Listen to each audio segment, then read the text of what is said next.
Hey everybody, welcome to the RotoWire Fantasy Football Podcast, the Friday DFS version. It is November 20th. We are almost at Thanksgiving. We're at week 11. Season is clicking along pretty well here. If you could please rate or review the podcast, that'd be fantastic. We would greatly appreciate that.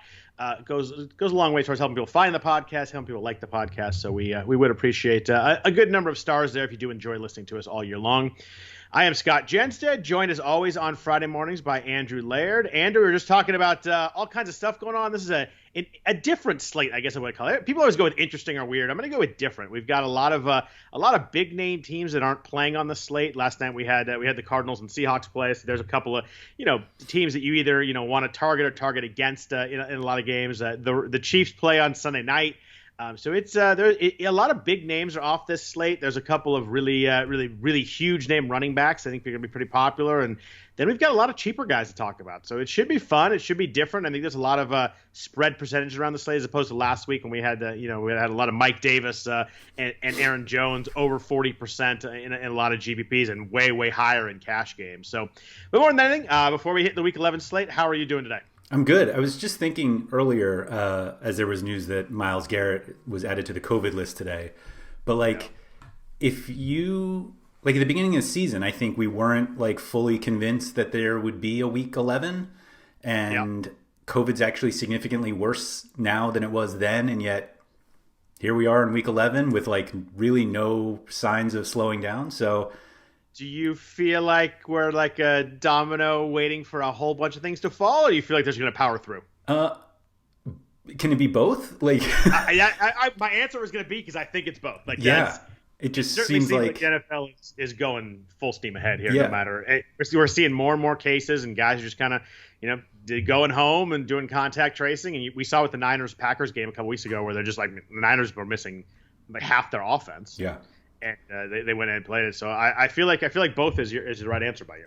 Yeah, I think if there's anything that has been a little bit surprising is that we know about these guys beforehand. There was so much worry that we were going to find out Sunday morning that somebody was out, but we're actually finding out ahead of time, which theoretically makes it, not theoretically, makes it much easier for us because you're not scrambling Sunday morning. It's just... And people joked about it before the season that the world could be burning down and the NFL is just going to keep going. And here we are. We're still going. We are. So we're into week 11. Overall slate, we got 4 teams on bye again this week. We got the Bills, Bears, Giants, and Niners. I feel like that's a pretty good group that we usually don't play too much anyway. Maybe the Bills would be the one that sticks out as we're losing some offensive players. But Bears, Giants, and Niners, I don't think we're really losing much in our fantasy teams right there. We are losing a lot. We mentioned on the standalone games we had Cardinals Seahawks last night, which is kind of an uglier game than I think people were expecting. I think that I could go on an hour-long rant on Thursday Night Football in general, but probably nobody wants to hear that. They want to hear about the Week 11 slate. We got Chiefs Raiders Sunday night. And then Rams Tampa on Monday night, kind of more of an interesting football game than a carnival bonanza fantasy game. But those other two, Arizona Seattle and Chiefs Raiders, are the two highest totals on the entire slate. So losing those games definitely is going to make this slate a little more different than we're used to. Yeah, we usually look at 49 and we're like, oh, that's the 5th highest game, so I don't need to touch that one. So it's and it's not like we have really low ones. But yeah, everything's really condensed. I said this to you earlier in the week that I think I might play a little more GPP this week. I'm usually a cash game player, but like it. It's there are just so many ways you can go this week, which makes it I guess somebody could argue it's actually a tougher GPP way because when there is such significant chalk, then it's easier to fade it. But I just think with so many ways you can go, you can get really creative this week and get guys that probably shouldn't be as low as they are. Just because everybody's so spread out. Yeah, you almost when I look at the slate, almost always I'm like, oh, this guy's gonna be popular, this guy's gonna be popular, this guy's not. You could kind of tell a few obvious ones, and aside from the couple top running backs we're gonna talk about, I think this slate's pretty spread out in terms of ownership and percentages, and I don't think there's a ton of this is an obvious play right here, which I think it makes it more fun. I know you like as a cash game player, you like when Mike Davis is 4,000, everybody has him, but I tend to not like it. And last week, you kind of had to play him, but he didn't really do very much, so it didn't really work out. Although the money saved is always very important. But you mentioned the high total games. We have Falcons Saints at 52, Packers Colts with an over under of 51.5. So last week we had 2 games that were 56, 57, and then a few in the 50s. We've kind of had, I think most of the weeks we've had like 5 or 6 games in the 50s. We only have 2 this week, as you mentioned. There's 1 game at 45, the Broncos and Dolphins, and every other game, which would be 8, are between 46 and 49.5. So like finding your game this week, finding that game you want to stack and really play, is going to be a great strategy because you're going to have. There's no obvious, like, I'm just going to stack this game and come back with another player. There's none of that this week when you've got every single game is within 7 points in the total. Yeah, and I actually wanted to point out that the team with the highest implied total is in a game with one of the lower, like, game totals. Like, Pittsburgh Jacksonville, the last one I checked, is 46.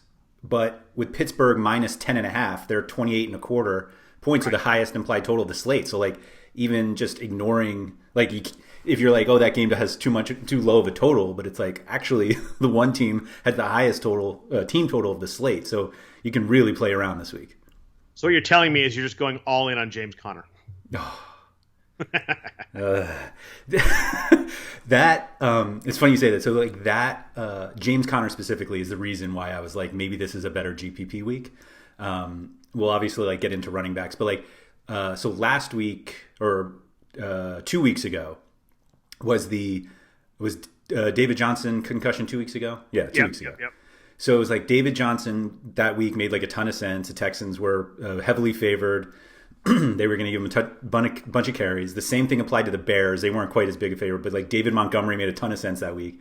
And it was like those 2 plays from like a football, like if you take out the fundamental like DFS things of like running backs on big favorites who get a lot of carries are usually very good plays. And you throw that part out and you're like, are these good football players? You're like, no, they're not. So it's like there's you have that battle of like how much does knowing football come into play? And my opinion of that week, well, I think I played Johnson that week, but I wasn't coming close to Montgomery. But I hate to say that, like, I feel like everybody who played them got bailed out because we didn't find out if they were terrible. Like the process told you they were good plays, but the process was incomplete because they are just not very good football players anymore. So the problem that we have with Connor, who I think is still a very good football player, but like that he checks all the boxes of like a running back on a huge favorite. They have the highest implied total.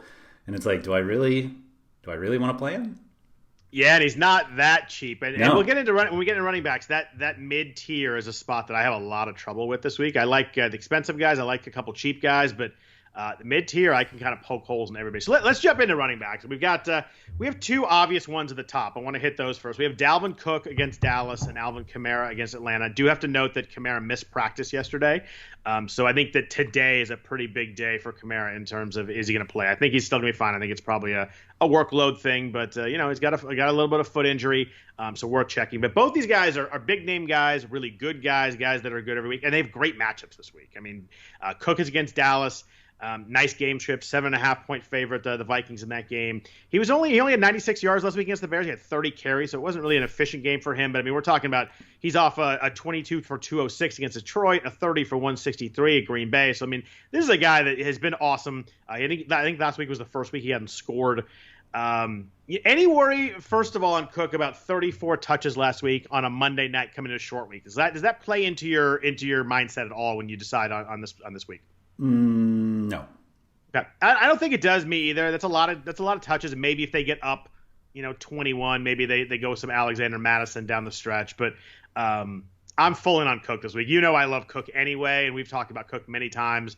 Dallas did hold Pittsburgh, your boy James Conner to a nothing last week running. But I mean, the weeks before that, Boston Scott was 15 for 70. Antonio Gibson had 120 yards. Kenyon Drake had 164. I mean, we're not talking about, the elite running backs here. They've all done well against Dallas. If we're talking about picking between these 2 guys, it's easily Cook for me. But what I did last night is I tried to do both of them. I think it's workable. It's really hard, but I came up with a pretty decent lineup that I didn't hate going with both of them. So I wonder how many people are going to try and do that this week because they stick out so much among the running back pool. They do. I think one of the issues is that we have issues with some of the cheaper running backs that like presumably would go to. I think there's one that maybe two that really stick out that I think a lot of people might go to, particularly at least cash game wise, to continue to play 3 running backs. I mean, for GPPs, like if you're going to get the 2 highest scoring running backs and you can, wide receiver is where it's much easier to get explosive scores from cheaper prices. And so it certainly makes sense from a lineup build to get all of those points. The biggest thing that makes me hesitate on Kamara, and we'll talk about quarterbacks later, but like you can't talk about the Saints without talking about their quarterback situation, partially because of how much Drew Brees loves to throw to Kamara anyway. I mean, Michael Thomas is back, although he was still banged up. I think he practiced this week. Yeah, I think he's probably good to go. So as we were talking before we started recording, there was talk that Taysom Hill was going to start. Adam Schefter just tweeted that Taysom Hill will start, which it's wild. So wild.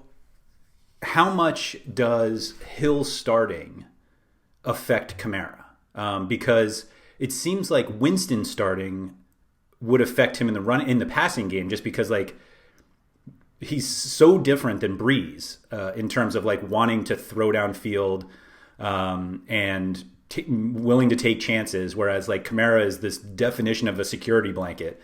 And so if you had Winston, were you still going to play Kamara? And now that it's Hill, or that we think it is, do you still play Kamara? Like, what do you do? I mean, I would say it's more than think it is. I'm reading that Schefter tweet right now. I mean, it says will start. And Schefter is as tied in as anybody. So I think we can go ahead with will start.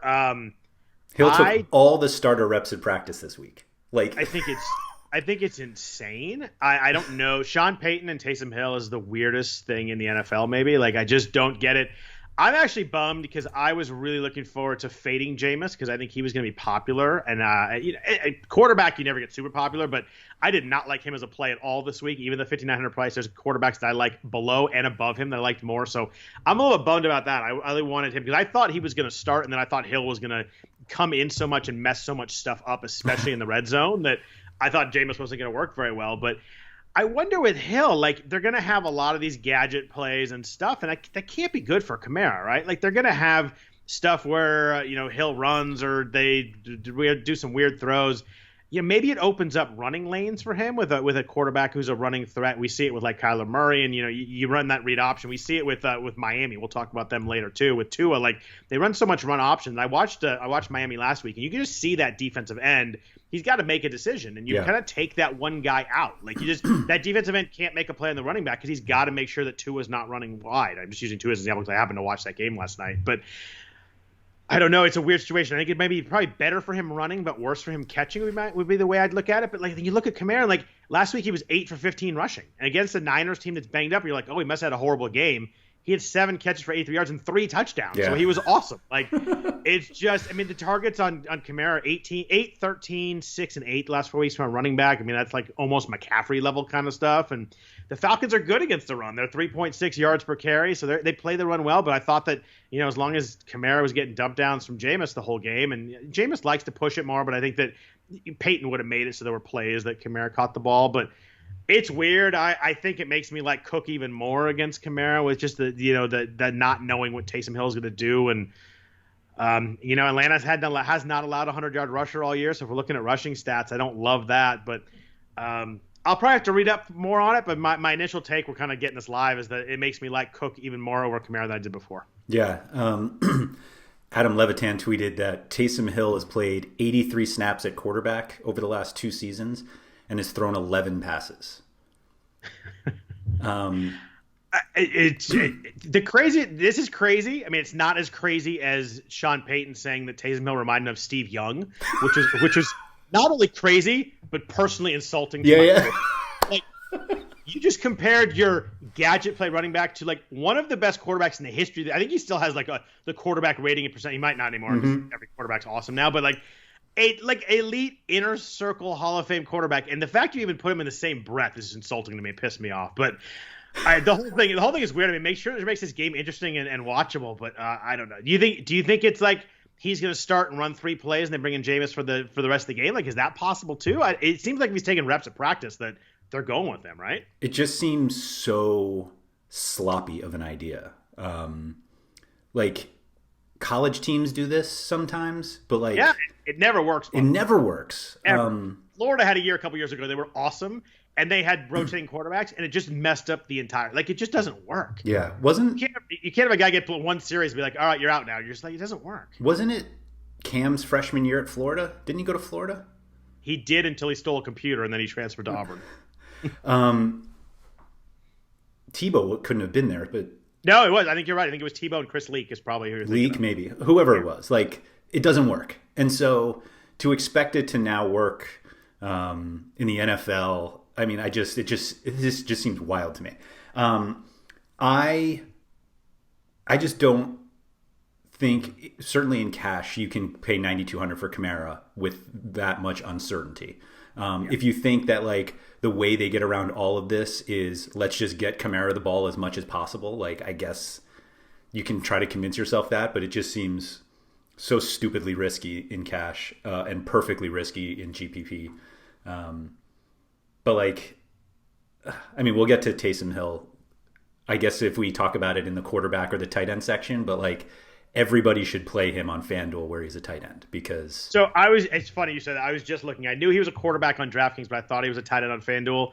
Like, so he becomes like 180% owned at tight end, I guess. But like, I don't know. It's this is amazing. Why is he a tight end on FanDuel? Like, that makes sense. Another Schefter tweet.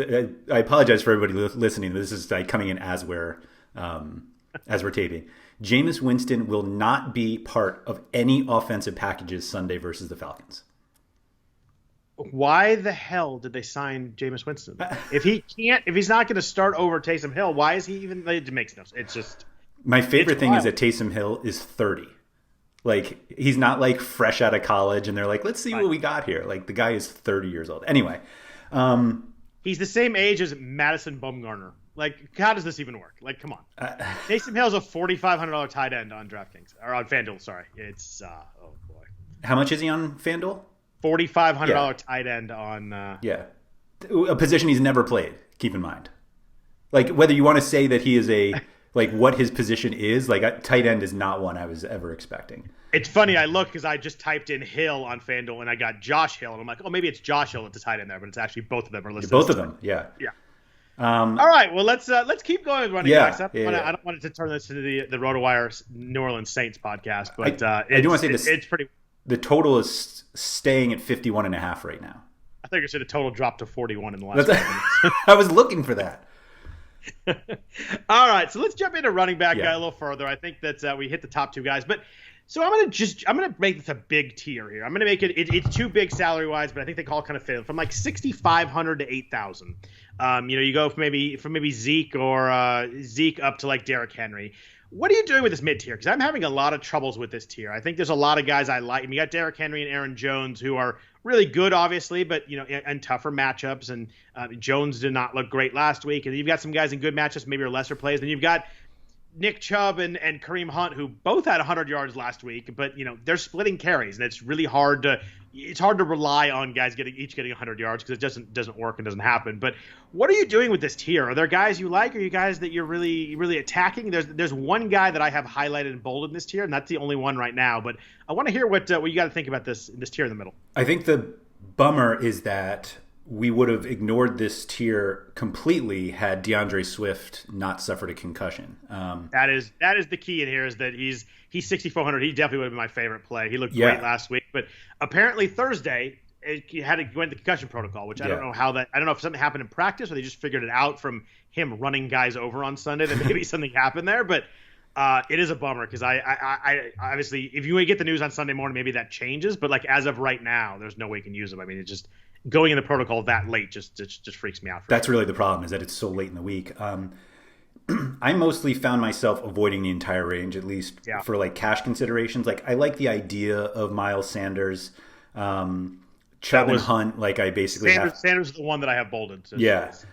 Chubb and Hunt, like you said, like they're splitting so much that like last week was like the perfect like ceiling outcome for 2 running backs splitting carries and like expecting that to happen again. The perfect ceiling outcome would have been actually running into the end zone. Well, that's fair. That's fair. Obviously, Connor, we touched on a little bit. You have to consider that he's not getting like every touch, but he is getting most of them. Are we done with Mike Davis? I am. Why? I mean, I guess he could work this. I mean, it's funny because he's been bad the last like 4 games without McCaffrey, but like really tough matchups. He's faced tough matchups and it hasn't worked. I don't know what we're expecting for this offense this week. It sounds like Teddy Bridgewater is not going to play. So I don't know if we get those patented dump offs that we love going to Mike Davis. If PJ Walker plays, I think you get a little more down the field. But yeah, you got to think that he's involved. He's just the thing is now he's fully priced. Like last week he was 4,000, which is clearly a mistake because this week he's 6,800 after doing nothing last week. So obviously it's not a performance base. They just messed up with Davis last week. We didn't know McCaffrey wasn't going to play when the pricing came out, but. The interesting thing with Chubb and Hunt is you look at the matchup against the Eagles, and I will admit that I did not know this until I looked it up. There is one running back all year that's been over 65 yards on the Eagles. Like, wow. That's crazy. Usually I'm like, there's only one running back over 100 yards. There's only one running back over 120 yards. There is one running back, is Darrell Henderson in week 2. He went at 81 yards. There's not another running back over 65 yards against this defense. And they have, granted, they're in the NFC East, so like they get to play Wayne Gallman like 7 times a year. I actually thought Gallman was going to be the answer. No, the answer it's Darrell Henderson, but Zeke had 63. But like you look, and then you're like, oh well, what did they do against the Ravens? Edwards had 26, Dobbins had 28, Ingram had 20. So like that's a team that like they have an impressive running game. Maybe we can't play it for fantasy, but usually someone does well, or maybe as a group they do well. But they've been really good against the run. I kind of pulled off Chubb or Hunt. I didn't want to really figure them out anyway. I probably would lean towards Chubb just because I think Chubb's really good. But Miles Sanders in that same game though. Looked really good last week. He played 49 snaps. He was 15 for 85. But fantasy-wise, Boston Scott had a touchdown from outside the red zone. And then Corey Clement came in just because Sanders got down to the 2 and needed to come out. And Clement scored. And I think the other running backs had like 4 carries or something and had 2 touchdowns. So I think it was a freaky week. Cleveland played well against Duke Johnson last week. But, I don't really think Duke Johnson's very good, to go back to your David Montgomery theory in there. But, Jacobs had 120 yards the week before. Granted, it was on 31 carries in the wind. Sanders has played 6 games. He has 95-plus total yards in 5 of those games. So he's quietly been really good. Just the touchdowns haven't really been there. But he's my favorite play in this range, of 6,900 on DraftKings, 7,700 on FanDuel. But like you, I found myself kind of poking holes in almost everybody else in this range. Is the reason Sanders ahead of Connor because of the holes that we poke in Connor? It is, and I just don't. The thing with Connor is like last week, you're like, just snaps aren't there. The snaps were there this week. He played 64 snaps last week. He was 13 for 36 and 2 for 12 receiving. Like it's just not.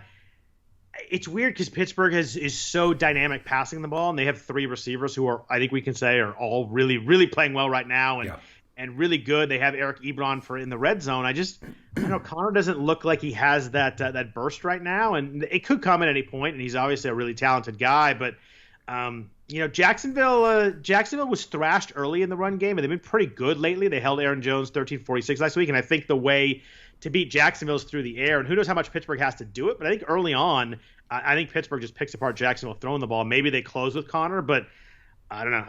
He's 37 for 105 the last 3 weeks, and that's a little concerning to me. And a team that like spreads out so well, there should be holes. He's just not running the ball well right now. So, I think Sanders, both from a who they're facing and also just talent-wise, I think I'm going Sanders over Connor. And what price does Zeke have to be to play him? It's a really good question because I wrote him down at 6,500. He's 8,000 on FanDuel, so like no way there. If Zeke was 5,800, I think I'd seriously start thinking about him. Okay. Talk about a game script game you don't like. Like at Minnesota, they should be trailing in that game. Cook should run the ball and burn clock, and Andy Dalton should be back, but you're not getting the Zeke dump off stuff you got with Dak. So I think cheaper than now is what I'm saying. Okay, that's fair. What about below this range? We've got some interesting names under 6,000. There's 3 guys that I'm considering down here. What are you doing with cheap running backs this week? Is there anybody that really jumps out to you as an obvious play? Caitlyn Bellage. Yeah. Never thought you'd say that out loud, right? Did he actually end up playing for the Jets this year? He got traded to the team like 6 times and then failed physicals, and then did he actually get carries? Yeah, he might. Okay, so we've got a Caitlyn Bellage revenge game. No, but I mean, they are indicating that he's supposed to get most of the touches this week, which feels kind of outrageous. But they're 9.5-point favorites, and he's 5,600, so that's why you play him. And weirdly, he played a lot last week, and Anthony Lynn was like, we need to play Caitlyn Bellage more. And I'm like, he pretty much played the whole game. Joshua Kell had 17 snaps, and Bellage had 46. So I don't know how much more going to play him, but I mean, the game script against your Jets is just there. It's like you mentioned, the price. I mean, 33 carries and 9 targets over the last 2 games. And he hasn't really done anything with them, but an offense where you like the offense, and he gets the goal line carries. I don't know. It's just it's hard to get away from him, but there's a couple other names down here. I think an interesting guy is Damien Harris. I know New England running backs probably make your skin crawl a little bit, but 5,800 on DraftKings, and he only played 32 snaps, I think, but 22 for 121, and they're playing Houston, which is the running back matchup we try and find every week. I mean, we mentioned Nick Chubb and Kareem Hunt. They both had 100 yards last week against Houston. James Robinson had 99 yards the week before. Derrick Henry had 212 on them. My concern with Harris is snaps. Like, he played 32 snaps last week, but every time he's in, they hand him the ball, and he kind of looks like he might be pretty good. Like, he's really running the ball well. He's played 6 games. He's 100 yards in 3 of them. We talk about guys there aren't that many 100-yard rushers every week anymore, and he had 50% of the time so far. No receiving points. I think that's fair. And the other knock on Harris would be the fact that the Patriots have 16 carries inside the 5. Cam Newton has 12. 12, yeah. So red zone and PPR, you're not getting that. But I don't know if they hand the ball to him 20 times in the game against Houston. I really like my chances of Damien Harris at 5,800. Yeah, Jerry Donabedian a few weeks or maybe 2 weeks ago, in his running back hidden stat line article, was saying how Harris's like carries per snap is so high that almost don't even consider how many snaps he's playing, because it's just so much higher than everybody else in terms of how many times he actually touches the ball. So he's one of those weird ones that, like, if you're only looking at snaps and you're like, he's just not playing enough, and it's like he gets the ball almost like every time he's on the field. But you're right, like it's tough when you're like, I'm going to get the running back who gets all of the touches except when they're near the end zone, right, or any time in the passing game. And do I really want to shake my fist at the sky every time Rex Burkhead comes in and scores? Right. Like, it's frustrating, but I like it. I like it this week. I think I like him as much as Bellage. It's a tough one for me between the two. I kind of like both of them in their situations. I think Harris is a much better player. I'd probably lean towards Harris because he's a better player, and I think I usually go with that. But Bellage is in a better spot for sure. I was actually not expecting you to say Harris. I was excited to hear which one of Antonio Gibson or J.D. McKissick or Gio Bernard. The Gibson thing is crazy, right? Because he wasn't even good last week, but he scored twice. So everybody's like, oh, it was a great play. And great play, yeah. He was 13 of 45. He was 4-20 catching. J.D. McKissick had 15 targets. He had 10 at halftime. Yeah, there was a point in the first half where someone was like, J.D. McKissick has 9 targets. I'm like, do you mean in like the last 3 games? Like, and I looked up, and Alex Smith literally was dumping it to him every single play. And I don't get it. It's just not they're treating J.D. McKissick like he's some sort of Darren Sproles. Like, right. The whole thing is strange. I guess with Gibson, probably a pretty good game script this week. They're a close game, and they're actually favorites. They're like a 1.5 favorite over Cincy. The usage is just not there for me total. I'd go Bellage and Harris over Gibson this week, which sounds crazy from like a talent dynamic perspective, but I just like the usage more than the other two guys. That's fair. I mean, I don't think there's any reason to think otherwise. It's just like it's not a Harris situation where like Gibson gets the ball every time he's on the field. Right. And so and no thought of Bernard on the other side. You got Bernard and Duke Johnson right there in the same range, and with starting jobs, I don't know. I think I'm off both of them. Gio's a little more interesting this week because last week they were just trailing against Pittsburgh and he just kind of game scripted out, and they don't really. He had 7 targets, but 4 for 17. Like, he's just not doing anything with them. The Washington defense is pretty good, but if you're going to get them, it's against the run. Neither of those guys really excite me. I can see them both as plays, strictly volume guys, but I'm probably not doing it. I like the other three guys we mentioned in this range more than I go Gibson over them, and I don't love Gibson. So if you like exciting, how much do you like $4,000 Adrian Peterson? God, that's gross. It's just if Swift doesn't play and I've got to do that, I don't think I could do it, to be honest. But I think the reason why is there's someone at 4,800 who I think is interesting, and that's Savon Ahmed with Miami going against Denver. Looked good last week. He was 21 for 85 against the Chargers. Jordan Howard's been released, thankfully, but apparently picked up by the Eagles, which makes zero sense. Myles Gaskin's still out. Two University of Washington guys with Ahmed and Gaskin. You look at Denver, the defense. If you add up what Josh Jacobs and Devontae Booker, of all people, did last week, 35 for 193 and 4 rushing touchdowns. Holy hell was Denver bad on defense last week. And a good game script, Miami's favorite. I mentioned earlier when we were talking about the quarterbacks with Taysom that I went back and watched his game because I was curious on Ahmed, how he looked. And they run so much stuff with Tua with the run option that you just see, you see lanes open up, and he was running through big holes last week. I think I'd play Ahmed over AP every single day. I think that's absolutely fair. And there's no. Are you consider Peterson at 4,000? No. Okay. I was hoping you would bring up Ahmed because Ahmed's close enough to Peterson where it's I think, and it's not like Peterson is getting is playing 3 downs anyway. I like how Ahmed looked last week. I think he might have a little something. Yeah. How confident would you be going into? I know you don't play much cash, but if you build a cash lineup and you look down and you had Caitlyn Bellage and Ahmed in your lineup, you think you'd win that week? That's how you drew it up week 1, right? Right. I remember we were talking week 1. You're like, you know what? I can't wait till we get to week 11. I just want to unleash Caitlyn Bellage as much as I can against the Jets, no less.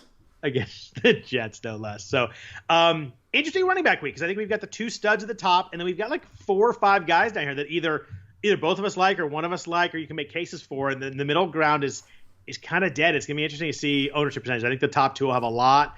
And then I think these guys at the bottom will kind of be spread. There's enough of them where I think they get spread out a little bit. Whereas last week, it was Mike Davis. And I think that this week we've got so many guys down here. I think we're going to get spread out, which is fun. Yeah, I totally agree. I mean, it's definitely going to – I think Cook will definitely be the highest. I do too, yeah. Probably Cook and Kamara. It's that third one that'll be interesting to see how many people are willing to play the Connor play because – fundamentally, it makes sense. I don't think anybody. I think Connor will be low. Yeah, I mean, you can kind of knock all of them. We didn't even talk about Aaron Jones against a really tough defense, but yeah, he's only 7,200. The Colts have 3.4 yards per carry. Derrick Henry's the only running back over 75 yards against the Colts. They played and they played some good ones too. Like I mentioned, I think it was the Eagles that played Wayne Gallman a bunch, but they've played Joe Mixon, they played Dalvin Cook, they played James Robinson. The Colts have played some pretty good running backs.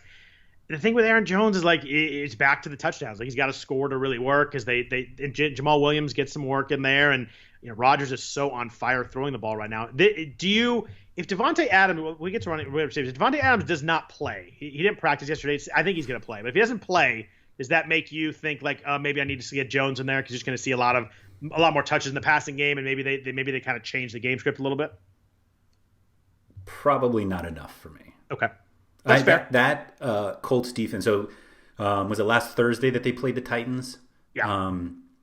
That game, I remember the Titans kept going back and forth between 1-point favorites and 1-point underdogs, and I thought to myself, the Colts aren't that good. I don't get, and I think I was just focusing way too much on Phillip Rivers and T.Y. Hilton and that part of the team, and I realized apparently defenses don't matter, but they look pretty good, and so buying into that, going up against that when we're not jumping to play other guys, but there are other guys to play. So I'm not sure we really need to go that far. It's funny because I clicked on running backs. I'm like, oh, Aaron Jones is cheaper than I thought he'd be, and then as I broke it down, I'm like, I don't like him as much as I thought I would. So it's always same with Derrick Henry against Baltimore. We didn't say his name and.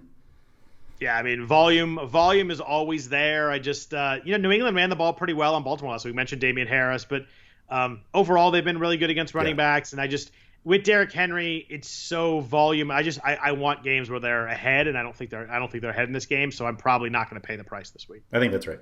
Yeah. Let's jump into the passing game, but first a note from our sponsor, PropSwap. Smart sports bettors always know where to find the best odds before placing a bet, and that's why smart bettors use PropSwap. You can always find the best odds on PropSwap because you're buying directly from other bettors like yourself. You see a ticket you like, but you think the price is too high? Submit a bid for a price you think is fair, then buy it. PropSwap sellers are always willing to negotiate, and we all know bookies never will. And for a limited time, our listeners can get up to $500 in bonus cash. Just use the promo code ROTO500. That's promo code ROTO500, and PropSwap will match your first deposit up to $500. Become a smarter sports bettor today. Go to PropSwap.com or download the PropSwap app. So quarterbacks, really interesting this week. We've got no one over 7,500. We mentioned Russell Wilson and Kyler Murray played last night. Patrick Mahomes is playing Sunday night. So you kind of take the top three guys immediately off the board like that. It becomes really interesting. I'm going to let you go first here. Among these, let's go 6,600 above, not to spoil the quarterback I like most. Anybody in this top tier that you're really fired up about using? Because I think I have one that's going to probably upset you. I don't think I want to talk about Hill again. Sorry. No, that's fine. He's 40. How much is he on? 4,800 on DraftKings. Listed at quarterback. Okay. That game has the highest total of the week. They're favored by 4 as of now. Let me refresh here. Oh, down to 50.5. It's crashing. I'm telling you, it's 41 by the time we get up. Yeah. 4,800 for a quarterback against the Falcons. This really tests you if you've ever said something like, I would play anyone against the Falcons under 5,000. And that's fair. So if I had to give you a number, how many rushing yards do you think Taysom Hill has at the end of the game? What would be your, if you're a Vegas bookie, what's your over-under on that number? 29.5. See, I think that's so low. But I mean, so you think they literally use him as a regular quarterback then? I also just don't think he's that good. So it's almost like last week he had 8 carries for 45 yards. The week before he had 754. I think that just by the way they run and the other weapons, I think he's got to get a couple of big chunk plays. I think he runs for, I'd set that over under at 45.5. And then you're like, oh, well, that builds in a floor that is there's 5-6 point floor. God, I just think he sucks, and I don't think he can pass the ball. But I was gonna say, what's the passing prop? Yeah, I 127.5. I don't know. It can't be that low. 160. I don't know. I don't think we can answer that question because I don't think we know, and anybody that pretends to know is wrong. Yeah, because they don't know. I don't think we know if he can pass the ball well enough to play NFL quarterback in the NFL. I don't think we know the answer to that question. Or can he run a offense for 4 quarters rather than coming in for trick plays and misdirection, where obviously those rushing yards are boosted up because he's always in a situation where Breeze is out there too, maybe, or there's just a lot of you're not getting those trick plays. You're gonna get defenses and now Atlanta's apparently scheming for him. I don't know if the Atlanta defense schemes for anybody, to be honest with you, but 4,800 is really cheap. He certainly becomes you got to consider him if nothing else. Theoretically, a short pass to Kamara can go long. So Absolutely. A short pass to Deontay Harris can go long too. I'm curious to see how they scheme stuff. If they're going to run a lot of run option, they're going to run some wishbone. I don't know what that is. This might be Tommy Frazier at Nebraska. I don't know. Yeah. How many passes does he attempt? I guess is a question. Does he attempt 20 passes? Does he attempt 25 passes? I don't even know. We don't even know what kind of offense they're going to run with him at quarterback, which is the toughest part of all this. So the Falcons, is this possibly right that they have allowed the second fewest rushing yards to running backs this season? I guess because everybody just throws all over them. Yeah, they're allowing 3.6 yards per carry, and they haven't allowed a 100-yard rusher. So I would think that that's probably true. We're talking about Kamara earlier, but yeah, I think that everybody just thrashes them in the pass game so significantly. They've given up more than 300 yards passing to 5 of the last 6 quarterbacks they've played. So I think that I think teams just throw the ball because it's so easy. So Trubisky had 42 rushing yards against them back in week 3. I assume he was still starting because 42 seems like a lot for Nick Foles. Teddy Bridgewater had 30 in week 8, and Drew Lock had 47 last week. Yep. To be fair to Trubisky, that was one run for 45 yards. I mean, they all count. Yeah, they do, but he wasn't like scrambling frequently. He just had one big play. But yeah, the Drew Lock last week is interesting. 7 for 47 is pretty significant. I can't sit here and pretend to know what their offense is going to look like, which makes it really hard. Like I'd love to be like, I think they're going to run this and this, but I don't know the answer to that question because they're such a certain way with Drew Brees, and it's like, all right, quick plays, get the ball out fast, throw the ball, slants and all that kind of stuff to Thomas. Every once in a while, maybe you take a little bit shot down the field to Jared Cook, a lot of dump offs to Kamara. Like what their offense looks like. There's no way to know what it looks like with this guy. It could be they could do it like Lamar Jackson where he's getting 15 carries, but if he gets 6 carries and throws the ball 22 times, like I want no part of that no matter what the price is. But if he carries it 15 times, like he suddenly becomes like the most automatic play at 4,800 ever. So it's hard to know, and I imagine a lot of people take shots at him at 4,800 though. What's the floor? Like, let me rephrase that. What's his worst outcome? His worst outcome is he's 3 for 9 passing in the first half, and they put Jameis in. I don't think there's any way they play Jameis. So let's from those tweets, it certainly seems like you're right. Right. So like, what's the 4-quarter basement? The 4-quarter floor is he looks like crap passing the ball and throws for like 96 yards and runs a ton, but it's not effective. He runs for 14 times for 42 yards. So that's like 9 points, which are something like that, which you can't play. But I mean, that's a dead floor, and it depends. Like if they get up in this game, like if Kamara goes crazy and maybe they just run the ball the whole second half, like there's just no way to know. But maybe they run it and they hit a couple deep plays with him too. Like there's certainly conceivable they run some trick plays and hit something deep. Or you have to think that a dead floor play for Hill kills Kamara and Michael Thomas also. Certainly Thomas. I guess you get a game where Kamara, hits for they just run the ball a ton. But the interesting part is like, is Latavius Murray interesting? Like if Kamara's a little banged up, like we didn't even talk about him at running backs. Like if they're gonna run something weird and use Kamara in the backfield and let Murray run the ball a bunch of times, like does he become they priced him way up. Wow. Yeah, he's way up. He's 5,900 on DraftKings. Did they know? I guess Kamara had the ankle at the end of the game last week, so that makes sense. He was 4,000 last week, and I was like, if you get him down there, he's interesting. At 5,900, I probably don't do it. I mean, just to like accentuate how bad the Mike Davis mistake was last week, like Alexander Madison is 6,200 this week. But anyway, 4,000 is just a misprice. But let's go to the top. Sorry, yes, we're supposed to talk about real quarterbacks here. No, but I mean, you have to. It's 4,800 for a guy who's quarterbacking one of the teams with the top implied totals on the whole board, and he's 4,800. Like it has to come into play. But at the top, do you consider Lamar Jackson this week? No. So he's facing Tennessee. I mean, the only thing I want to tell you about Lamar Jackson is I think that they are finally going back to a little bit of last year. He had double-digit carries once in the first 7 games. Last 3 weeks, he has 16, 13, 11. I think that they're opening it up with him a little bit. He hasn't topped 250 passing yards since week 1, which is not great. But over 55 rushing yards in all of the last 4 weeks. I think that he's in my pool this week, especially in GPP. I think the big game's coming, and you always hate to play on that. But I think that the fact that they're running him more and kind of opening it up again like they did last year, I think actually is a material thing with the difference in carries the last month versus the first 2 months is pretty sizable. No, that's definitely fair. I think you can find problems with like every quarterback this week, except Taysom Hill, obviously. So, yeah, like the other guys at the top, like Rodgers, we were just talking about that Colts defense. Like, obviously, they're like if Devontae Adams doesn't play, that obviously hurts Rodgers. But like, yeah, I wouldn't even consider him if Adams doesn't play. Yeah, Justin Herbert is, I think, a fine play matchup wise against the Jets, who just lost their best corner. But you have to think like if they get up early, the Jets are like allergic to scoring. So like if that game gets out of hand, Herbert's not gonna have to throw that much.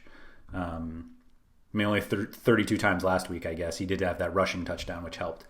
Yeah, I know I knew Herbert's been good. He has three plus touchdowns in all of the last 6 games. That's crazy.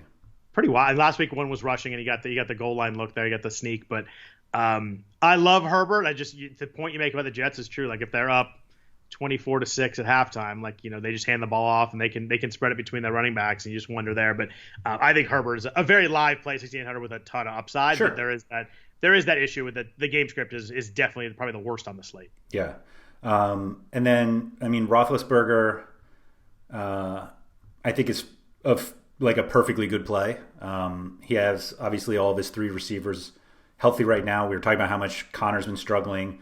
Matchup against Jacksonville is certainly one you can take advantage of. I just can't remember the last time I was like, yeah, I'm playing Big Ben and I feel good about this, but he's been really good. Last week I was worried because he had the knee the week before where he's limping around, and then in the middle of the first quarter last week he was shaking out his arm, and I'm like, oh man, here we go. And then you look up and what was it? It was 330 yards, 4 touchdowns. And it's funny, we talked about which Pittsburgh receiver to use last week, and the answer was all 3. All of them, yeah. Play. Why is Desean Watson still 6,500? I love him this week at 6,500. I think he's just so cheap. And I know that New England can play defense, but they gave up 250 yards and 2 touchdowns passing to Lamar last week. They gave up to 262 and 3 to Joe Flacco the week before that. It's not like they're infallible against the pass, and they're giving up 7.8 yards per attempt. They just faced a lot of great quarterbacks. And last week I think he got winded out a little bit in Cleveland. He was 20 for 30. They threw the ball 30 times for 161, and you could tell they weren't pushing the ball downfield in that weather. But back indoors this week, prior to last week, he had 280 yards in 5 straight games. I think he's too cheap at 6,500. It's weird. It kind of takes the guys that I liked a little bit cheaper. It kind of takes them out because I'm like, why don't I just go up 300 to Desean Watson? No, I think that's a perfectly reasonable argument. It does seem like a bit of I don't want to call it a misprice, but it is weird to see Bridgewater right after him, and right, Newton's pretty close. Yeah, agreed. Yeah, I like Watson. I think literally any quarterback you think about, you say, all right, if I play this guy, where am I finding the $1,500 in savings to play someone else instead of Taysom Hill? Which I can't believe we're talking about this. Yeah, it's wild. But if you go a little bit lower, obviously I had Jameis Bolden to talk about, but that goes out the window now because he's not playing and he's not even involved in the offense apparently. Under 6,000, do you Taysom Hill probably messes this up too because you're under 6,000. You're like, well, I could just drop down under 5,000 to get someone who's going to run the ball a bunch. But I sneakily sort of think Phillip Rivers is a decent play this week at 5,600. I like the game script. It's a close game against Green Bay with it's indoors, high total. We're going to talk about Colts receivers here in a little bit because I think one is really emerging as a really good play this week.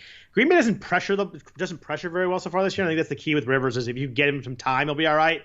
Last 4 weeks, he has 3 games over 250 yards, 2 games with 3 touchdowns. We mentioned receivers coming on a little bit. I don't love Phillip Rivers as a ceiling guy, but I think the floor is pretty good. 5,600. I think he's usable this week if you wanted to get cheap and maybe pivot off Hill at the cheap level. Yeah, it's 44, 33, 43, and 39 pass attempts in the last 3 weeks or 4 weeks. Yeah, that's pretty big, and he's got Naheem Hines out of the backfield that makes plays when he catches the ball, which works. That always is helpful. What do you do with Joe Burrow this week? 5,500 on DraftKings at Washington. They do pressure the quarterback well as opposed to Green Bay. The crazy thing with Burrow is you watch plays and you're like, oh, that looked good, that didn't look good. You're not totally sure, but 46 dropbacks on average per game, which is an absurd number. The volume is just wild. I think I would need T. Higgins to play. He missed practice yesterday with an illness. We don't know if that's COVID related or not yet.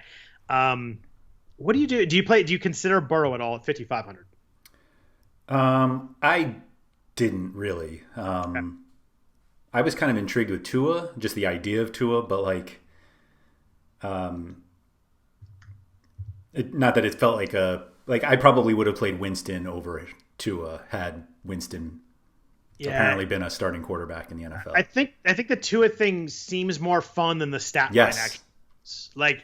I watched the game, and I mentioned I watched the game, and he looked dynamic and fun. Then I looked up, he had 169 yards passing and -1 yards rushing. So they were running a lot of run option, but he wasn't really doing much with it. So I just there's too many other guys who I think have just more of a ceiling right now than Tua does, the way Miami runs offense. No, I totally agree. I think if you're really going nuts, but you want, like, if there are a bunch of people who are going to play Taysom Hill, and you want to differentiate, which I think there are, yeah, and you build a Taysom Hill lineup that has a little money left over.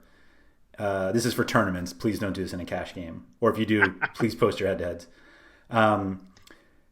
Would you be willing to just adjust slightly for Andy Dalton in a game that maybe he throws 40 times because they're losing? I don't think it's a terrible thought by any means, and I kind of figured that was the name you're going to go with just because the way you were talking about the pricing. He's 5,300. He's got weapons. He's got three really good, talented receivers. Yeah, I mean, I think if you want to go in a tournament and, like you said, a game they're going to have to throw a bunch. I mean, the one game he played the whole game against Arizona, he threw 54 times. Like, I know that's Arizona. They had 86 snaps in that game, which is just crazy. But yeah, I mean, he had 286 yards in that game. I don't think it's a terrible tournament play. I'd probably go to Rivers or Burrow instead myself, just for a little bit smaller price bump. Just I like those guys maybe a little bit more. But yeah, with the weapons they have in the game script, you can certainly see that game flowing the way you want it to. And you could go Dalton and Cooper, and then come back with Cook. And I think you got a lineup that suddenly could be firing a little bit pretty well. There you go. Because Cooper's really cheap this week too. Yeah. I actually like Cooper decently as a standalone for the same type of reasons. Like, they just have to throw the ball so much. All right, the last guy, he's a 3.5 point home underdog. Okay. He's thrown 40, 41, 48, and 47 passes in the last 4 weeks. Any interest? Sounds like it, but you need to say the name out loud. No, you don't. It's not Ryan Tannehill. Is it Ryan Tannehill? No. Who is it? Drew Lock, who apparently is trending towards playing because he's hurt anyway. Yeah, I was gonna say, like, they split reps at practice today. Was it Brett Rippon, I think, from Boise State is the other guy. Drew Lock is weird. Like, he's so bad for 3 quarters, and then he looks like a really good quarterback in the fourth quarter and racks up stats. I don't fully trust it not being fully healthy though. I just it's such a fine line with Lock. I mean, we worked really well for us a couple weeks ago in that Atlanta game. So you see Atlanta, you could throw anybody out there apparently, which is more Taysom Hill. But I was gonna say, I think the appropriate response was simply, why don't you just play Taysom Hill? It's gonna be really hard if I play Taysom Hill to root for that dude all week. I mean, I have nothing against him. I just don't like the way they use him normally. But the good news is that the Falcons have never let us down. NFL Twitter is going to be wild during that game. I got to tell you, it's going to be a blast. So, but let's talk about the guys who are going to be catching the passes from all these quarterbacks. So first, a note from our sponsor, BetMGM.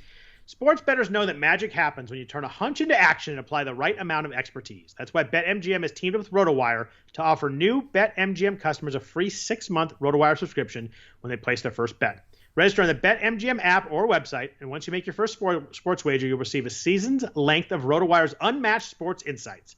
Find out why BetMGM is the king of sportsbooks by signing up and placing your first bet today. Visit BetMGM.com for terms and conditions. Have to be 21 years or older to wager. Colorado, Indiana, New Jersey, Nevada, Tennessee, and West Virginia only. Please gamble responsibly. Gambling problem? Call 1-800-522-4700 in Colorado and Nevada. 1-800-GAMBLER in New Jersey and West Virginia. In Tennessee, call or text REDLINE at 800-889-9789. If you or someone you know has a gambling problem and wants help, call 1-800-9-WITH-IT Indiana. Promotion is not available in Nevada. So wide receiver, the top of the board is a party of one. We've got one guy over 8,000. We got Davante Adams. We mentioned earlier he sat with his didn't practice on Thursday. Sat with that ankle injury. 8,600. We don't need to go through the stats. They're obviously bonkers. Double-digit targets in 5 straight games. 7 touchdowns the last 4 games. They get inside the 5. They seem to, like we talked about last time, they seem to build a play for Davante Adams to score. At Indy, though, it's been a tougher matchup, a good defense. Indoors, though, you like with someone a receiver like that. Do you play if Adams plays and seems fine in practice today? Do you do it 8,600, or are you just going to move down to lower guys? I think there are enough other guys you can play. I think 8,600, even with a $4,800 quarterback, I think 8,600 is a little high. I mean, I played him at 9,000, but we have some very good matchups this week with some guys who I think are underpriced. And so I don't think that the realistic range of outcomes between Davante Adams and Keenan Allen is worth $1,200. And so, meaning I don't think Adams is $1,200 better. particularly gimpy, although I feel like anytime I consider guys who are like, oh, maybe he's not 100%, like he still goes 10 for 12 for 140. Yeah. But I think, they're just like better matchups out there. Michael Thomas I had originally considered as one of them, but I no longer do. I mean, honestly, like I thought 7,300 for Michael Thomas was fine. I think Allen is just so far ahead of everyone else. Like particularly, the Jets have one good defensive player. I'll say two. One of them is Brian Poole, who guards the slot where Allen would have been. Poole is their best cornerback, like their best, has been since he's been there, and he is out. Like if the Chargers wanted to, I think Keenan Allen could catch 35 passes in this game. Like you said, it's a want to thing. Like if the Jets can score a couple times, like I think that Keenan Allen becomes really interesting. Obviously, if they shut it down in the second half, it's not as fun. But 7,100 is still I missed the days we were playing 6,200 for Keenan Allen, which is only 2 weeks ago somehow. But I think I agree with you. I think that you could drop down 1,000 to Julio, to Keenan Allen. Like I said, I'd probably cross off Michael Thomas now just because I don't know what the hell that offense is going to look like. But I agree with you there. And I have a lot of cheap receivers I'm like we're going to talk about. So I got a lot of cheap ones for you this week. I know you always love those. I do. Dropping down a little bit more kind of in that next tier, like I'm not playing A.J. Brown at Baltimore. Obviously he can go off against anybody, but at the price, just not the matchup I want in him. Calvin Ridley partially practiced Wednesday. We don't know what's going to happen there. Maybe that affects if you play Julio too, as if what Ridley does. The guy I want to talk to you about is 6,900 on DraftKings, still under 7,000 is Terry McLaurin, who I think we talk about a lot because he's always in this range. He's always playable, but it's fun because last year he was like, oh, Terry McLaurin is this big boomer bust guy and he can make great plays, but the guy has 7 catches every week. Like he had 7 catches the last 4 weeks. He has 10 targets per game in the last 4 weeks. It's like 11, 12, 9, 8 or whatever it is, but exactly 40 targets last 4 games. Alex Smith pretty much drops back and throws to him or J.D. McKissick. Like last week, it was the only guys that he was looking at. He's still under 7,000. Since he allowed 13 plus fantasy points to 3 different Pittsburgh receivers last week, we talked about how they went off. Corey Davis had 8 for 121 and touchdown the week before. Since he's allowed a wide 100-yard receiver in 4 straight games, like they're just getting shredded passing wise. I think Terry McLaurin at 6,900 is just kind of like you just throw him in there and gotta go for it. I mean, it depends on how you build. But if you're building someone up here, I mean, I think he's a guy that should be like 7,100 also. I think he's a little bit underpriced. I think if he, like when I saw 6,900, I'm like, oh man, that seems pretty high for McLaurin. But like if you'd shown me his stats throughout the whole season, I'd be like, yeah, he should be 7,300. Yeah, like no problem. Because you think the first thing you do is like, oh, Alex Smith. Right. But then you realize that it is very strange to only look at 2 guys and have them be so like it's McKissick and McLaurin. But yeah, I think he makes a ton of sense this week. You're obviously in the same range. Like he's cheaper than Allen. It's kind of the beginning of the Pittsburgh guys. Like I said, I think there are a lot of guys to play this week. McLaurin is absolutely one of them. Yeah, I do too. I mean, it just kind of depends how you build. I mean, in that range, like Kenny Golladay didn't practice again, so I'm probably not messing with that. But he dropped down. I was like, oh, I wonder what Adam Thielen's price is this week. Probably like 7,000. He scores a score. He's down in yards, but still scores a lot. Adam Thielen is 6,300 on DraftKings. I was surprised by that price. Do you think that's a price where you're in on a guy who hasn't topped 55 yards last 4 games, but does seem to score every freaking week?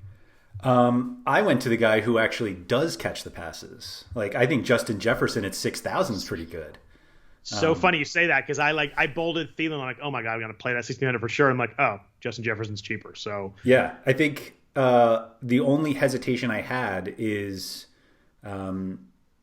how much of the Vikings, like if you're playing Dalvin Cook, that's the problem. Yeah. I mean, Cook and Jefferson could both have huge games. Like it's not out of the question. Jefferson and Thielen too. I mean, they're not like short route guys. Like they can make big plays.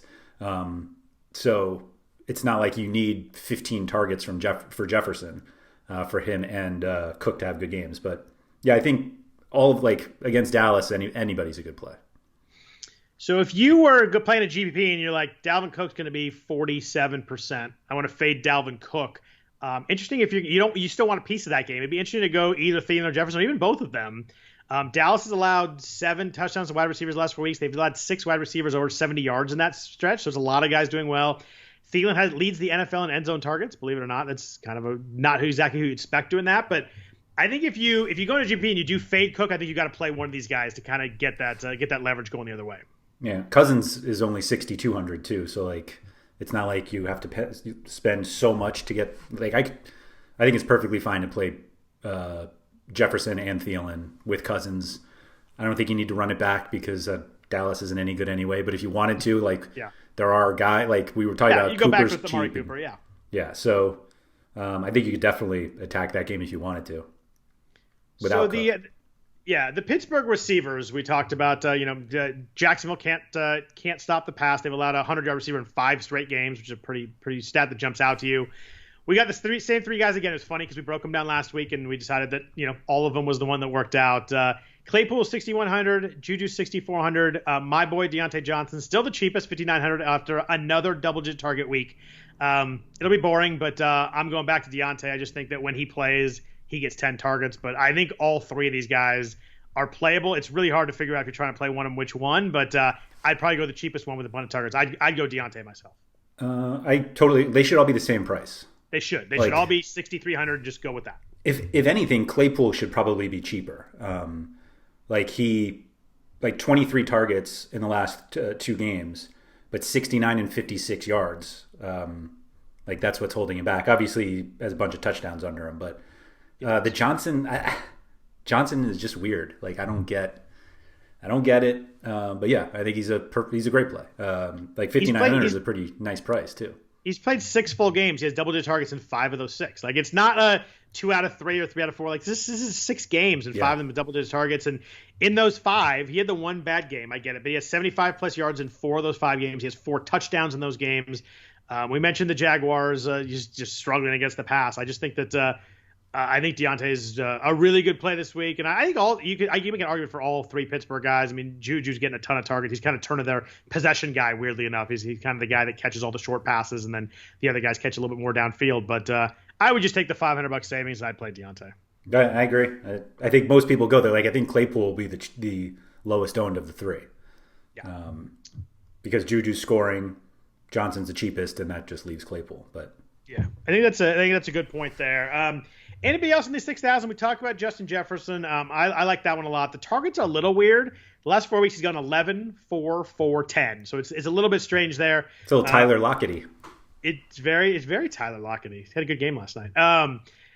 Last 7 weeks since Jefferson started really playing a lot and being involved heavily in the offense, he has 4 games over 100 yards. I mean, that's a really big upside guy right there. I mean, it's just a guy that he's really good. You look at the PFF receiver stats, I think he's second behind Devontae and just pure route running stuff. So I think that Minnesota's obviously found an absolute stud in this pick, and he was the 4th or 5th running back taken off the board too in the draft. But I think he's very playable with Thielen. I think both those guys are playable. In here, I don't like Will Fuller that much this week just because I think Brandon Cooks $1,000 cheaper makes more sense.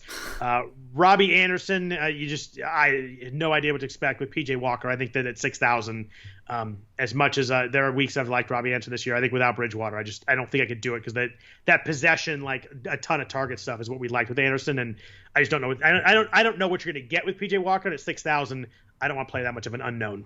Yeah, no, I think that's the right thing. My son has picked up that I play on DraftKings, and so on Sundays it's oh, is this guy in your lineup, blah blah. And last week he asked me if Will Fuller V was in the lineup. That's amazing. Love it. So I had to explain to my 9-year-old son what the V meant, but. And you said it's windy there. I'm not playing guys in the wind. That's right. Yeah. second lesson. Right. Do you play Cooks over Cooper? That's a really good question. Cooper's 5,400. Cooks is 5,200. I think so, just based on the quarterback play, and then just the consistent targets with Cooks is crazy. I mean, he's 12, 9, 9, 9, 8 the last 5 weeks. He had that 1-0 game, which I think we might have both played, but since then it's weird. They've shifted and they've gone to him. He was only 6 for 39 last week, but I think we can kind of throw that game out. The wind was weird. There's just a lot of short passes. But I mean, at 5,200, you just don't get that level of consistent targets. You get guys who are like, oh my gosh, the last 2 weeks he had double-digit targets. We got to play him. But you never get like the 5 weeks in a row of like that. He's a good quarterback. It's not like it's a bad quarterback situation. And they're indoors. I mean, I think Cook's on turf is a great thing. New England allowed 2 touchdowns to Willie Snead last week, 2 to Brashad Perriman the week before that. They've given up a 90-plus yards to a receiver 4 times the last 5 weeks. I don't think this New England pass D is good. I think that Watson Cooks is a stack that I will definitely be playing this week. Do you run it back with Jakobi Meyers? He certainly has put up the stats. I just think there's too many receivers under Jakobi Meyers I like. But yeah, if you wanted to stack it a little bit, Meyers is the guy that you do it with. I mean, he has 31 targets the last 3 weeks, which is clearly Cam's guy right now. Yeah. I agree with you though. There are a ton of guys to play. How much does Valdez-Scantling move for you if Adams doesn't play? It's funny. I had those guys together. Like Valdez-Scantling and Allen Lazard is probably going to play this week. He's back from the core injury. They're 4,800 and 4,600. I don't love them, but I think you have to at least think about it. If Adams doesn't play, I don't know how you don't play one of these guys under 5,000 because Rodgers is going to throw the ball. He's going to throw the ball a bunch. And Valdez-Scantling has been really good the last 2 weeks, hitting on some deep balls. If Lazard is fully cleared, I think I'd go that way a little bit because I think he fills more of that target role than Valdez-Scantling would. Yeah, But hard off the injury, I get it. He hasn't played since week 3. I get it's tough. I think I'd probably go there though because I think the targets will be there. Yeah, I just wonder how much Rodgers likes them. It just seems like that. I think that's a fair statement. I mean, he's gotten pissed at MVS multiple times in the past. The last couple weeks have been good. He's hit a couple deep plays, but. I think you're right. I don't think you're going to get the force feeding that you get with Adams. I think if he doesn't play, you probably get a lot of spread around and maybe a lot of balls on the backfield too. You get maybe Williams and Jones and maybe your boy Robert Tonyan gets involved finally a little bit. My boy. Your boy. I think you got to consider him under 5,000, but I don't know. I find it hard to get really fired up about him because there's a lot of guys under 4,800 that I like this week. Yeah, let's hit me with those guys because. Can I hit you with one more guy above that first though? Sure. 5,900 this week. If the illness is fine, he plays or he practices today. T. Higgins, I just want to talk about. He's been really good. Double-digit fantasy points in 7 straight games. We talked about Burrow with the dropbacks. With those dropbacks, you're going to get guys catching balls. AJ Green is worthless and miserable and awful. And just if you look at his air yards and target stats compared to what he should have put up, it's so bad. But targets for Higgins last week, 4 last 5 weeks, over 8 targets. A guy that's obviously really talented. 4 straight games over 70 yards, 2 of those over 115 yards. Washington's been good against the pass, no 100-yard receivers. But I think that Higgins, if you obviously you play Burrow, you're gonna play Higgins. But I think at 5,900, I think he's a decent standalone play. There's a lot of guys in this range, but he's just a guy that I think deserves mention just because he's been really good the last month and a half. Yeah, I think that's a good call for sure. So let's talk about the cheaper guys. There's 2 guys in the mid 4s I like, and then a bunch of guys under 4 that I think are playable this week. The first is just 4,500. Is a guy I really like is Michael Pittman. Yep. We talked about Rivers. I kind of teased running backs or receivers emerging. He's coming on right now. 15 targets the last 2 weeks. He's had 8 targets last week. He was 7 for 101.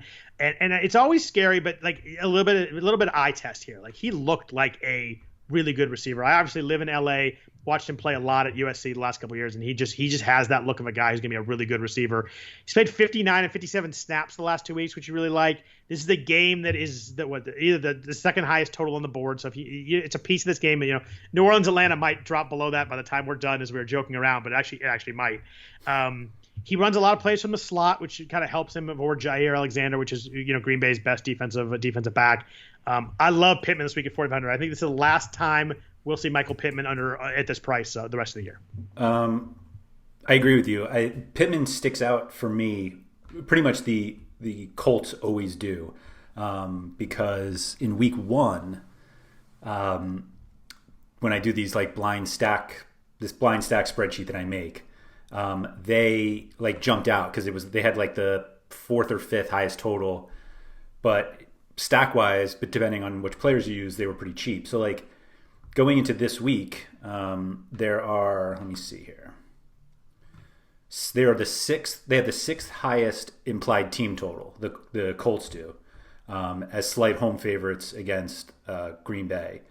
But if you look at quarterback, wide receiver 1 and 2, which I hate to have to bring T.Y. Hilton into the conversation, but if we claim that the 1 and 2 are Hilton and Pittman, and you want to stack those guys, they're the 21st most expensive stack. Meaning for quarterback 1, wide receiver 1, and wide receiver 2, there is only one combo that is less expensive, which is amazingly the Patriots.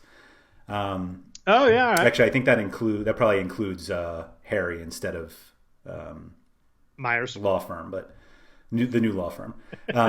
So, like salary wise, the Colts should be a lot higher, and we look at that and like when you see that, you're like, oh well, obviously like the running game must be so important, but like we're not playing Jonathan Taylor. Hines is part of the passing game. Never again playing Jonathan Taylor. So don't play that clip back because I'm sure there's some point. But yeah, that's a mess right now. Yeah, so it's just like the Colts passing game against the Packers at home, like it's not crazy. I think that's going to be a situation where it could be like next week, and you're just like, why did nobody play the Colts? And it's like, well, because nobody plays the Colts. Like, why would you stack the Colts? But then you look back and you're like, oh, they had the sixth highest implied total in a grouping that's pretty tight. So like, I don't think it's crazy. Like they're only a half point behind Minnesota that we just talked about how much we liked, and a half point behind Baltimore. So like, it's there. It is, and it's indoors. It's a game they're going to have to score. Pittman's my favorite play at receiver this week. It was one of those guys that I clicked on. I'm like, I hope he's still under 5,000. I saw he was 4,500. Like, I'll have him in a lot of lineups this week. I love him at the price. Yeah, I think it's a fun one. He's so close to Hilton, and I'm going to play Pittman over Hilton. I just think the upside is so significantly more. Yeah, I think Hilton is dangerously close to that Jonathan Taylor list. the AJ Green list. Right. So a little bit under him, a guy that I think is interesting from they came out of the bye and changed how they used him kind of thing, is Jalen Rieger with the Eagles. He's 4,300, another rookie, another guy who's super talented. The Eagles had their bye, and Rieger had been hurt. They came out of their bye. He played 59 snaps and had 7 targets last week. He didn't do much with them. He was 4 for 47. I just think the play here, the talent, I think Philadelphia's trying to figure out what they are as an offense right now, and I think that as they build towards this year, I think they're going to realize that Rieger is their best option. I like Travis Fulgham as a player, but like way more expensive than Rieger this week. So I would never play him this week when Rieger's I think 2,500 less or something like that. Yeah. I think Rieger's interesting. I think Pittman will probably be not popular, but I think people would go to Pittman. I don't think that I'm finding a gem there. I think a lot of people like Pittman too. But if you want to get a little cheaper and maybe a little different, I think the Jalen Rieger at 4,300 is a kind of bet on what's happening for the second half of the season for the Eagles. So it's a play where you're kind of hoping you're going to hit it the first week, which are always dangerous. But I do think Rieger is an interesting play at 4,300. Yeah, I think so too. I think the hesitation anybody should always have with Philly is that just have so many guys who can catch passes that. For sure. The benefit of Rieger is that he could go, 3 for 110 and 2 touchdowns on 5 targets, and you're perfectly fine being able to get away with that because he doesn't need the 12 targets that other guys do. Right. Yeah, I do like that 4,300. I hate to even bring him up to you, but off the big game, are you playing any Brashad Perriman at 4,300? No. Me either, because I like someone less, $1,000 less in the same game. So under 4,000, we've talked about KJ Hamler. I was gonna say, man, 20 targets in the last 2 games. Double-digit targets last 2 games. It's funny. We talked about guys that the targets come and you get them cheap, but he's still 3,800. Miami's defense is tough, but if they get behind this game, he's their slot guy that they throw the short pass to. Judy's getting a lot of action on the outside. Tim Patrick's kind of getting phased out a little bit. He hasn't done a lot with the targets, 6 for 75 and 4 for 50, but at under 4,000, if you're going to give me 10 targets, he's played 50 snaps the last 3 weeks, so he's very involved. They're running 3 wide receiver sets constantly. I think I probably want Locke to play just because of the chemistry and getting to him. I don't know if I want to throw Brett Rippon out there with a receiver, but at 3,800, you're going to give me a guy who's a lot of targets, who is fast and talented. I think Hamler is live again at 3,800. Okay. You don't seem excited about it. I think if you're I really hope that Drew Lock plays so that this other play will be That's good. fair. That's my hesitation. But it's a 3,600. Like you're not going to find a great play at 3,600, right? Other than Olamide Zaccheaus on certain weeks. And this week too, if Ridley doesn't play, Zaccheaus is 3,500. He was 4 for $103 and a touchdown and 6 targets last week. That Ridley played 52 snaps after he played like 20 total the 2 weeks prior. So it's clear that when Ridley plays, Zaccheaus is like phased out fully. But when Ridley doesn't play, Zaccheaus is the guy that does play a lot. 3,500 in a game that we see potentially a lot of points. I don't think he's out of play this week at 3,500. That's fine. I mean, yeah, it all depends on Ridley. It does. But then go ahead. I know who this other guy you're going to talk about, though. Okay. If you throw out the I think he's a good football player. Okay. And you always dangerous. And you only look at the stats and the matchup and all of that. Would you really consider Denzel Mims? Yes. So why? Weirdly, Flacco looked like an NFL quarterback last week again, or I guess it's 2 weeks ago. They had a bye week, but 2 weeks ago in New England, he had 262 and 3 touchdowns. Mims has had 8 targets last week in week 9. He went 4 for 62. I think he's obviously a talented. I think he's the most talented guy in that receiving core. You know, Crowder's a good NFL player, but Mims is the big play dynamic guy. And just they should be trailing the whole game. Like I think the Chargers are going to score. Herbert's going to score. They're going to put points up on the Jets defense. At 3,300, if you give me a guy in Flacco that's willing to take chances, willing to throw the ball, he's clearly, I don't think he cares about throwing interceptions. He's just 3,300. He had 8 targets last game, and I think he's talented and coming off a bye. I think I like teams coming off a bye kind of in a rookie's year. Like it's finally time to let him go. I mean, again, you're betting on the come on this one again. You're betting on them using him more, but I don't know, 8 targets last week with Flacco, getting Flacco again off a week of practice. I think at 3,300, I just think it's playable for the price. I think that if you're going to if you told me before the game, you tell me right now he gets 6 targets, I'd play him at 3,300. And I think he will get 6 targets. I mean, you have to imagine that. Are you just fazed by how bad the Jets are? You have to imagine that he is popular for anybody playing Herbert and Allen. Like he's the natural run back. You would think so. For that price, like you can just get. There's no reason to pay. I don't think there's a reason to pay $1,000 more for Perriman or like $3,000 more for James Crowder. Hey, Crowder's like 6,100. 61, yeah. Like there's no way I play Crowder just because I would go down to Mims if I wanted a piece of this game. And I think that's the key is that I'd want a piece of this game. I'd want a piece of the run back against the Chargers. And I think that you get an offense that's going to throw the ball, 20-something times in the second half. I think that I want the cheapest guy and who I think is the most dynamic guy. I really wish they had Jameis Winston. They'd actually probably start him. Yeah. Do you wish they had Taysom Hill, though? All right. That makes me feel a little bit better about him, I guess. Do you go back at all to Jakeem Grant? He is 3,500 this week. He came through for us last week at 3,000. I actually played him last week. We talked about him. It wasn't huge, though. He's 4 for 43 on 5 targets, but he scored the touchdown. He played 44 snaps. They had another. He almost scored another touchdown. They had another. His 5th target was another one in the end zone too. But Tua seems to like him. I just don't. This offense is not like carnival enough where you're going to get the huge game. I think I would play Mims and Hamler over Grant this week. But if you want to go at 3,500, I wouldn't argue too hard against a guy that is obviously super super fast, as we talked about last week. Why do you think Tua likes him? Like I don't know. Maybe they've worked together in practice, or I don't know what it may be. But Tua clearly seems to like him. I mean, he has 5 targets in each of the past 2 games. It's not like he has 10.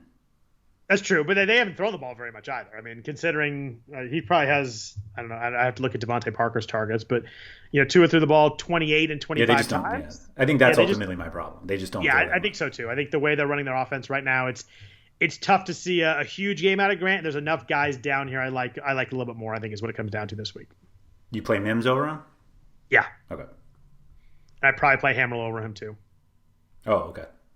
So it's tough to get there. I think he's playable, but I think there's other guys I just like more. And I'm not sure I'm going to need it this week with Pittman and Rieger in the mid 4s. I don't know if I need the 3,500 this week. The way it does come in, if we talk to the top, if you play Cook and Kamara, then you're going to need some guys down here. And I think these guys become a lot. You really have to look into them because when I did a Cook Kamara lineup, I did it with Watson. just to kind of see how that worked out. I didn't want to do it with Hill because A, we didn't know he was starting, and B, I don't think I want Hill and Kamara together. But there are decent lineups. You play like a mid-threes tight end and a defense in the twos. It leaves you with like 5,100 for your three receivers. You play a couple cheap guys, you get one decently expensive guy. It does. The Cook Kamara lineup worked better than I thought it would when I first plugged it in, and I saw that I had $4,500 per slot once I put them in. All right. I don't think I'm selling you on the cheap receivers this week. I was going to make the joke of how much money you think you could win if you played Hamler, Mims, and Grant, but the answer is obviously just zeros.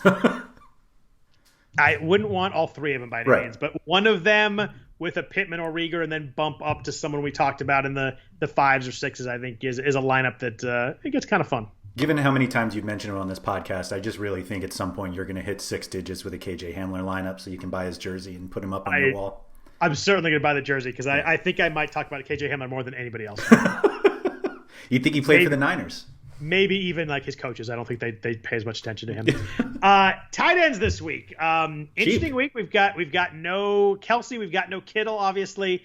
No one over 5,000 at tight end. I've got 3 guys at tight end that I'm going to be playing in my lineups, and then maybe some cheaper guys. But where are you going at tight end this week? What do you think? How much is Hunter Henry one of those guys? No. Okay, because I was going to say, like, how many times do you have to not have a good game? I mean, he scored last week, and everybody's like, oh, there's the touchdown regression. I'm like, dude, he had 30 yards. That's 5 straight games, 35 yards or less. Just no. No. And he's 46. Why is he 4,600? Right. Why is he not 3,600? Like, why? 4,600 makes no sense. Like, why is he $300 cheaper than Mark Andrews? Hasn't done a lot this year, but like, there's no way I play Henry over Andrews for essentially the same price. Yeah, I agree.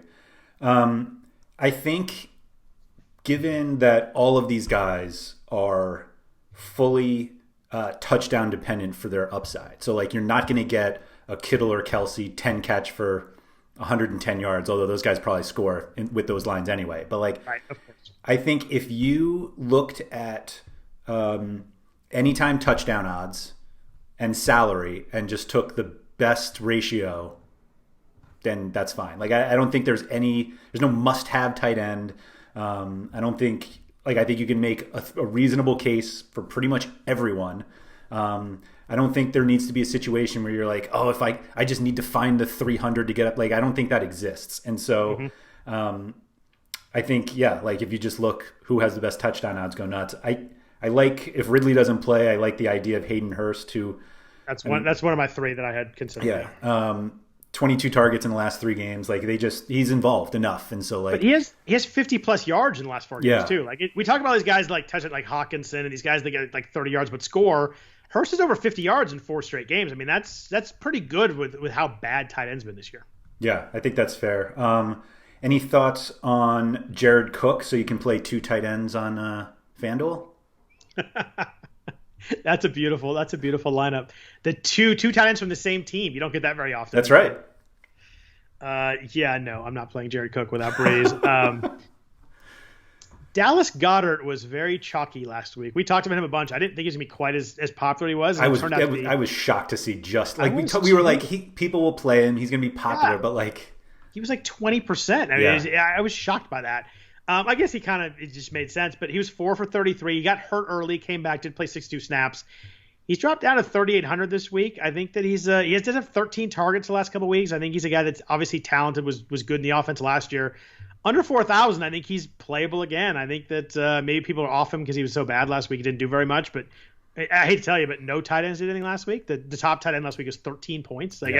It's impossible that like one guy doesn't break out for 40 yards and 2 touchdowns, Jack Doyle or someone like that. But under 4,000, I think that Goddard is a pretty good go back this week. I think he is just as fine as anyone else. Like that's kind of where it falls. Yeah, I think the benefit of Goddard is that we've seen good games out of him, that like including like volume games, not just like like he has a little bit of upside if the game breaks the right way. Like in a lot of these guys, you pretty much like you said, you have to get a touchdown for it to work. Yeah, like even somebody like Noah Fant, like they're not like he's been getting a decent number of targets, but like he just I've like written about or said like over and over like how he's like a big play threat, and of course he hasn't had a single one since then. So like, but like 4,700 for Jonnu Smith is just wild to me, that anybody would consider that. But I guess that's why you consider it, because why would you play that? And the thing with Fant is it's just hard when you have such a dynamic weapon like KJ Hamler on the offense. It's hard. Sorry, go ahead. I had to. I actually thought you were going to make like a longer point about Judy and how they. No, sorry. Well played, Scott. Well played. Had to get one more in there. Who else you got bolded there? What about early season darling Logan Thomas coming on a little bit? If you're going to go really cheap, he's 3,300. He has 6 targets each of the last 2 weeks with Alex Smith. We talked about how he goes to commit kissing and McLaurin, but Thomas has been involved a little bit. Alex Smith's never going to throw the ball down the field, so you like that with a tight end. I think he was 4 for 66 last week. I think that if you want to get cheap, I don't have a problem with Logan Thomas at 3,300 this week. I think that's a good call. Over 60 yards in 2 of his last 3, so that's always nice. Yeah, and we're talking about tight end is just a disaster right now. And if you're going to give me 60 yards for a guy for 3,300, I would take that at tight end really quickly. Yeah, absolutely. Irv Smith still out? Just like limited. I'm not going to play Rudolph, but yeah, Smith was a funny one a few weeks ago because people, I don't even remember which game, whatever the 2-touchdown game was. Everyone's like, "See, like we knew he was going to hit," and he had 4 targets and 10 yards, and played 22 snaps. Yeah, like it's like, come on, what did we see? Yeah. I don't know. But and yet the Minnesota situation might be something worth diving into. Yeah, I'm probably just playing the receiver or Cook and not even thinking about the tight ends, to be honest. But yeah.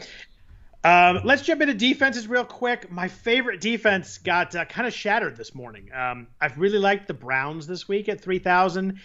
They have 8 sacks the last 3 weeks. The Eagles have given up 16 sacks the last 4 weeks. Like, their offensive linemen getting killed, but Myles Garrett went on the COVID list this morning, and he leads the NFL in sacks with 8.5. And you can't play this defense if you take off the best sack guy in the league. Like, they were 3,000 on DraftKings. I was really looking forward to playing them, and I don't think it works anymore. Yeah, that's a bummer. They obviously benefited from the wind 2 of the last 3 games, or maybe was it both of their last 2? Either way, but I think it was definitely not as fun. So what are you doing at defense then? I had 2 bolded down in the cheaper range. Obviously, I think the Steelers will be, if you're going to spend, the Steelers are the way to go. They're playing against Jacksonville. The Steelers lead the NFL with 5.9 sacks plus turnovers per game. So if you put those 2 together, they force a lot of sacks, force a lot of turnovers. They have 12 sacks the last 4 weeks. Jacksonville's allowed 10. So that works, but they're 4,600 on DraftKings, 5,000 on FanDuel. They're really expensive. Where do you go if you want to save a little bit of money off Pittsburgh? So the one that jumped out at me at the beginning, which they didn't totally jump out, are the Bengals against football team at 2,300 on DraftKings. Playing into the fact that Alex Smith basically can't move. So there's that. But you have to at least consider, even though they're really bad, you have to consider the Falcons at 2,300, right, against Taysom Hill. No, but seriously, yeah, I just don't know if they throw the ball around enough for him to make mistakes. But yeah, I mean, a guy making his first start who's thrown whatever the stat was, how many attempts you said he had all year in his snaps. But yeah, the Atlanta defense is so bad. But my concern would be that they just run the ball a ton and just never really do much for Atlanta to make a play. What's the passing difference in your head if you had to project how many passing yards Taysom Hill would have, or if they started Josh Hill at quarterback? You can play him at tight end 4,200 on FanDuel also. I would have liked the Falcons D more with Jameis. Sure. For sure. Just because Jameis is going to push the ball and make mistakes and didn't look really good in his game last week. Boy, I'm bummed I don't get to fade Jameis. I was hoping for Jameis high percentage at 5,900. But the other defense down here I do like. I actually like Minnesota this week against the Cowboys. 3,400 on DraftKings. So they're fairly cheap and not dirt cheap, but kind of in that middle range. Minnesota had 4 sacks last couple weeks, but 5 forced turnovers. Say that fast. Dallas allowed 12 sacks last 3 weeks. Dallas has multiple turnovers in 7 of their last 8 games, which seems like an almost impossible stat. Usually you look at the stats, you're like, oh, there's a couple multiple turnover games, but there's just some 0s and 1s in there. 7 of 8, they're really turning it over. I think Dalton maybe helps that a little bit, but maybe he forces some stuff. I think that Minnesota 3,400 is probably my favorite under 4,000 play this week. I think that's a good call. That certainly makes sense. Yeah, you got Washington if you want to go under 3,000 going against Cincinnati, but I was kind of surprised. Like, you think rookie quarterback Joe Burrow, we've seen like some clips of him making mistakes. He only threw 5 interceptions all year. Yeah. I was a little bit surprised. I thought that number would have been like 8 or 9 or maybe even 10. But especially just given how many passes he throws. Exactly, the dropbacks, right? Yeah. Since he's given up 4+ sacks in 3 of the last 5 games, it's a big number. Washington did well last week, only 1 sack against Detroit, but they had 11 sacks the prior 2 weeks, and they can clearly get after the quarterback. So if you want to go under 3,000, I think that the football team does work, but I'd probably bump it up to 500 with the Vikings with kind of that turnover-prone Cowboys offense. Yeah, that's I mean, you have to think like, well, Dalton's back, so that helps them a little bit, but like, it's not Dak, so like yeah, it ain't Dak, that's for sure. Yeah. So, any other defense down here? I mean, I think people will probably play the Chargers against your Jets, but the Chargers have been a little quiet on defense, and they're 4,000 on DraftKings, so I think I would go cheaper. The Jets have only allowed 2 sacks the last couple weeks. They're protecting the quarterback pretty well. They don't do a lot on offense, but they haven't been getting sacks or making as many mistakes. So I think it's because Flacco is so mobile that he can just avoid this. He's like Kyler back there. When you get someone that fast, it's just hard to do. Mm-hmm. Shifty. Every time Flacco comes up, I still get bummed about that friggin' Super Bowl. So bad. But anybody else you want to talk about? I think we've kind of hit across the board on a slate that's very interesting in the way it built with like the non-expensive players at certain positions and then the 2 big guys at running back. So I think I think building this week is going to be really fun and obviously really always important. But I think percentages are a little more spread out this week aside from maybe Cook and Kamara than we've seen in the last few weeks. We've had some quote unquote free squares or guys that you just play automatically. I think it separates the field out a little bit this week. I think you get some more interesting spread out percentages of GPPs, which for me I always enjoy playing more. Yeah, I mean, depending on how many people actually buy into this Taysom Hill thing, which I don't mean buy in that he's playing because he's playing, but like if you build around Taysom Hill, then your lineup is obviously going to be significantly different just construction-wise than if you play somebody like Watson or you just pay up for Lamar or whatever it is. Like that's enough of a differentiation. That maybe the middle guys, I mean, we obviously hit on every price range at every position, but like if you're gonna play the cheap quarterback, there's generally gonna be like you're gonna be able to get Cook. You can play Cook and Kamara if you want. You're gonna be able to play at least one expensive wide receiver. Like that's what saving $2,000 at quarterback can do. And so if you decide not to go there, then you're just gonna have to hope that Hill is just total garbage, and the quarterback Watson is great, and then you have to hope that the difference between Hill and Devontae Adams, if he plays, is bigger than Watson and Deontay Johnson, we can call it. There's just a lot of different ways to go, but the construction is going to be based on the quarterback. How many points does Hill have to score at 4,800 for you to be happy that you decided to play him? 18? 20? Yeah, I was going to say 15, but like 15 is not enough. Like I think that ultimately the problem you have with quarterback is that some of them are just putting up such big scores that you're just at such a disadvantage even if it's like, oh, we went 3x or 4x, like I don't think that the X was the quarterback. When the raw points is still only 18 to 20, like 20 is probably more than enough, like but 20 might be tough to get without some like ridiculous rushing touchdown bailout or something like that. But I don't think that's ridiculous, though. I mean, he's gonna have some shots at rushing touchdowns. They're gonna run plays for that. I think that I think you kind of hope. I think you have to get the rushing touchdown for it to really work. To be honest, I think that you're not getting 300 yards and 3 passing touchdowns. I think you can kind of throw that away, obviously. But 1 rushing touchdown, 1 passing touchdown, 50 yards rushing and 180 yards passing probably works. I guess somewhere in there. Yeah, I mean, doing the math in my head, that probably gets you right around 20. Do you think he gets the 100-yard rushing bonus? It's certainly in play, right? I mean, it's certainly more in play than the 300-yard passing bonus. So I definitely bet on 100 yards rushing before 300 passing for sure. Okay, all right. The prop lines will be really interesting. Yeah, It's a wild, maybe 4,800 for a guy in this offense and with rushing potential. Like you can certainly see the path to being a pretty good floor guy, but I don't see it because I just think that the range of outcomes is so wide with him. Like, do you see any way he has a ceiling like 30+ point game? Like I just don't see that path unless he rushes 3 touchdowns or something like that. I mean, he could rush for, 3 rushing touchdowns, not crazy. It's not. And if he does that, obviously you're dead if you don't play him. But I think it's actually funny that he could have a ceiling game and absolutely ruin Thomas and Kamara. Yeah. Like, that's like a quarterback doing that it's odd to like see like a quarterback having a huge game. Obviously it's because of the rushing, but like, and then his top 2 receivers, we think. I just don't think, I think it works as a gimmicky kind of thing because teams aren't planning for it. I think the Falcons only have a couple days to plan for it, but they've probably been planning for it anyway. I'm sure they've been not just only planning for Jameis, but I think they'll have some sort of defense for it. But my final question for you is on FanDuel, where he's 4,500 at tight end. What is his percentage? Just say like the big FanDuel million, it's like a $5 entry. What is his percentage at tight end? Is it like 80%? Yeah. Like, and I think everybody's going to talk about it too. So it's not one of those plays that like is sneaky in the community or maybe some guys will play him. But at 4,500 at tight end for a quarterback, like I just don't see how you don't play that.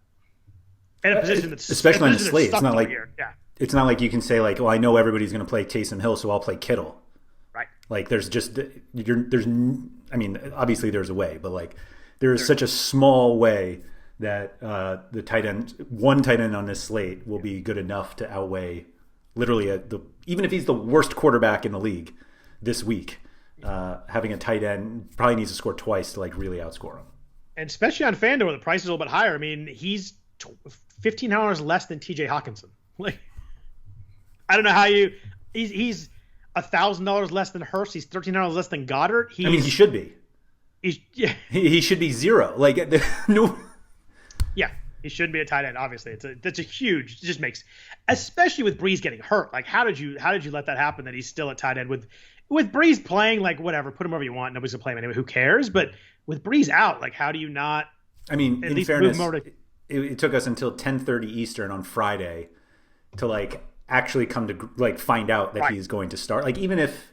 But you got to list him there just in case. That's true. Just like the whole week, everyone was like, "Oh well, like, Taysom might start. You never know." And then here we are Friday, like he's actually starting, and we're just like, "Oh, now we actually have to talk about this because he's here." Yeah, it's wild. So, all right. Well, thanks everybody for listening to the RotoWire Fantasy Football Podcast, the Friday DFS version. We do always appreciate it. If you could please rate or review the podcast, that'd be great. Also, if you want to follow Andrew on Twitter, he is at RotoWire Andrew.